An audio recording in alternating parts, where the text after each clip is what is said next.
Good afternoon madam. आज आपण इतिहास व राज्यशास्त्र यातील भारतशास्त्र विषयातील महिला व अन्य दिवस शतकांचे समीकरण हा पाठ अभ्यासणार आहोत. देशाला स्वातंत्र्य मिळवण्यासाठी अनेक व्यक्तींनी योगदान दिलेले आहे. त्यामध्ये अनेक महिला सुद्धा होत्या. तर तुम्हाला माहिती असलेल्या स्वातंत्र्यासाठी योगदान दिलेल्या महिलांची नावे सांगा बघू. राणी लक्ष्मीबाई,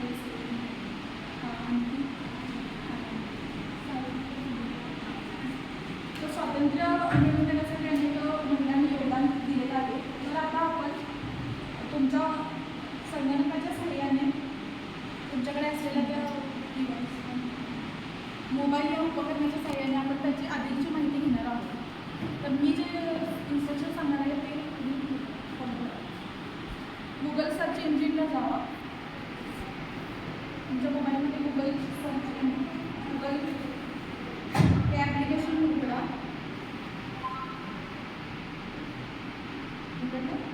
तुम्ही एक करून बसेल तुम्हाला त्यासाठी भारताला स्वातंत्र्य मिळवण्यासाठी योगदान दिलेल्या महिलांची नावे किंवा त्यांच्याबद्दल तुम्ही माहिती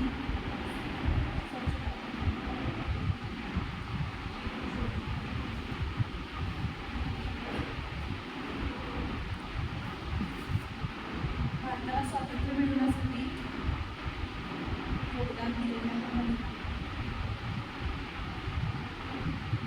त्यापैकी प्रत्येकाने एक वेगवेगळ्या महिलांची निवड करा. माहिती शकता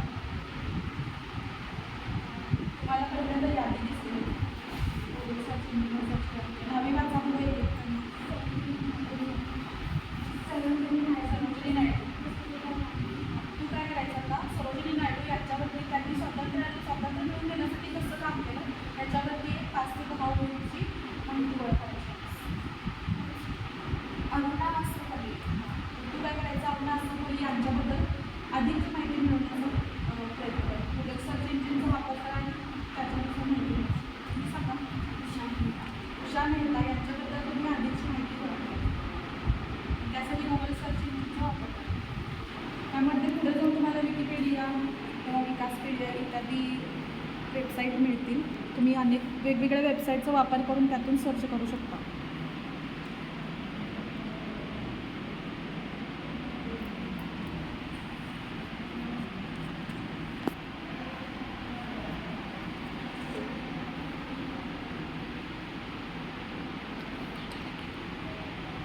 तर तुम्ही ज्या महिला व्यक्ती आहेत त्यांची निवड केली आहे त्यांचा एक फोटो आणि त्यांच्याबद्दलची 2-3 वाक्य स्क्रीनशॉट काढा, सेव्ह करा. जेव्हा आपण एखादं पिक्चर स्क्रीनशॉट काढतो म्हणजे त्या तुम्हाला दिसणाऱ्या त्या स्क्रीनवरचं तुम्ही जसं आहे तशी ती माहिती खूप कमी वेळात सेव्ह करता येते आणि ती तुम्हाला पुढील तुमच्या माहिती संकलनासाठी वापरता येते. स्क्रीनशॉट त्या पद्धतीचा वापर तुम्ही लगेचच सेव्ह करण्यासाठी वापरू शकता. एखादी माहिती लगेचच तुम्हाला सेव्ह करता.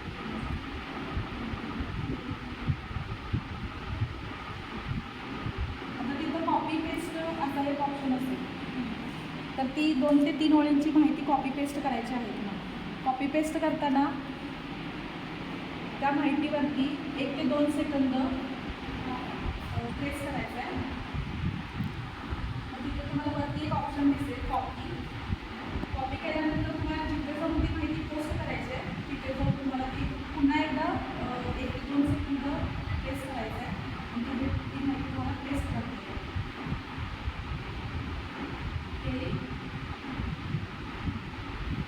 आता तुम्ही वापरत असलेला तुम्ही वापरत असलेल्या दैनंदिन मध्ये सामाजिक माध्यम होता. उदाहरणार्थ तुम्ही व्हॉट्सअप वापरू शकता. त्यामध्ये तुम्ही सेव्ह केलेला तो फोटो आणि तुम्ही कॉपी केलेली माहिती पेस्ट करा. तिथे पोस्ट करण्यासाठी स्टेटस हा एक ऑप्शन आहे. तिथे पेस्ट करा आणि ती माहिती तुम्ही संकलित केलेली माहिती तिथे पोस्ट करा.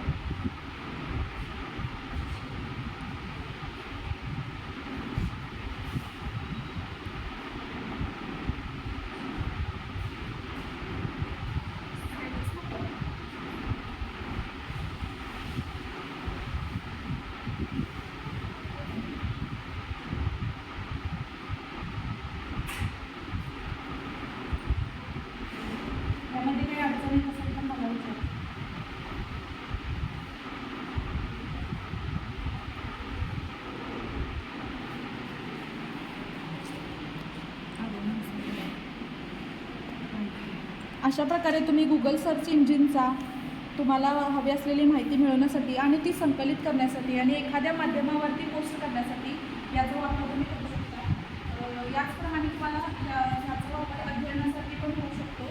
जर तुम्हाला एखाद्या व्यक्तीबद्दल अधिकची माहिती हवी असेल, उदाहरणार्थ आता जो आपण घटक शिकणार आहे त्यामध्ये एक चिटको आंदोलन असं एक उपघटक आहे, तो आपण पुढील भागात शिकणारच आहोत. त्यासाठी सुंदरलाल बहुगुणा हे नाव तर सर्वांना माहीतच आहे, पण गौरादेवी हे नाव माहीत आहे का तुम्हाला?